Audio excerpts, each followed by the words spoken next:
औरत जितनी जल्दी मर्द की नीयत जान लेती है, शायद उससे ज़्यादा जल्दी वो किसी और चीज़ की पहचान नहीं कर सकती।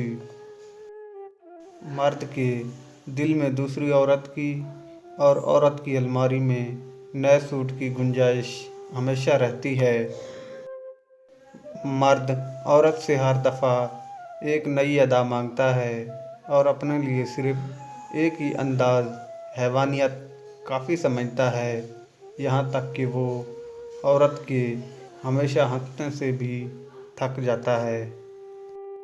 औरत मर्द पर बहुत जल्दी असर करती है। वो दिनों में नहीं बल्कि मिनटों में पागल हो जाता है, लेकिन एक मर्द औरत पर बहुत देर से असर करता है और इतना गहरा असर करता है, औरत पागल नहीं बल्कि बेबस हो जाती है। औरत जब मोहब्बत करने पर आती है तो बस फिर ख़त्म ही हो जाती है।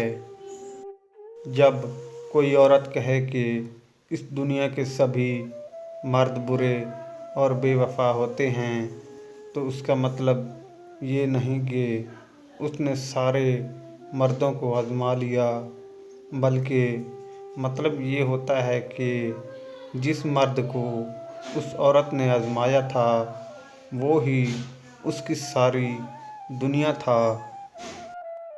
अगर मर्द औरत का नाम और तारीफ़ अपने मुंह से करे तो औरत को मर्द की ये अदा बहुत ही पसंद होती है।